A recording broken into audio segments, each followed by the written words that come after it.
Bonjour à toutes et à tous, j'espère que la revue de presse de ce matin vous trouve en pleine forme.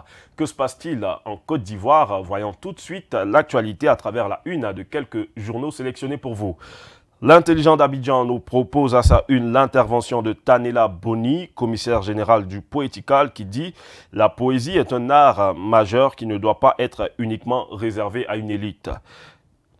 Le confrère nous fait étalage de ce qui se passera les 29 et 30 septembre 2021 à Abidjan avec des slameurs de l'école des poètes et du collectif Au nom du slam.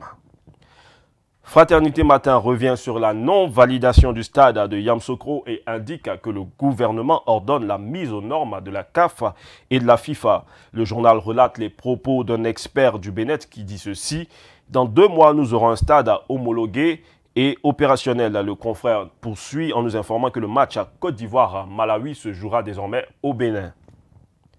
À ce sujet, Afrique sur 7 affirme qu'un complot guette les éléphants au mondial.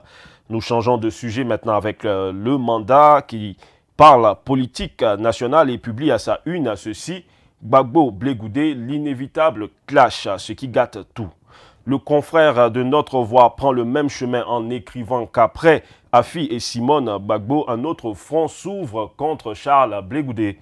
Soir Info nous informe au sujet de la situation politique du pays que Gaston Ouassenan Koné prépare un grand coup pour Ouattara. Le confrère renchérit avec une autre information selon laquelle un proche de Blegoudé lâche ce dernier pour le président Laurent Gbagbo. À la une du journal Aujourd'hui, nous pouvons voir le visage de Charles Blegoudé et lire Cogep, drôle d'ambiance. Changeons de cap avec le Patriote qui propose à ses lecteurs de savoir au sujet de l'offensive contre la corruption du président de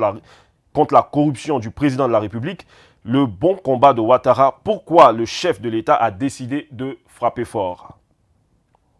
L'Expression pour sa part écrit 12 jours après le crash d'un aéronef de l'armée ivoirienne, les premières enquêtes livrent des secrets. Le confrère nous déballe tout sur les circonstances du drame.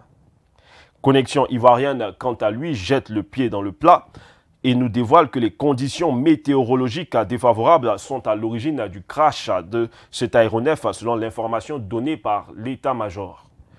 Dernière heure nous annonce que la machine du RHDP unifié coince. Le journal nous fait un point sur ce qui ne va pas du tout. Les scories de l'ère Amadou Gon qui continue et affirme aussi que les transfuges PDCI sont petits dans leurs souliers. C'est tout pour aujourd'hui. Merci de nous avoir suivis. Restez connectés sur l'Intelligent TV. N'oubliez pas la revue de presse de demain, toujours à la même heure. Au revoir.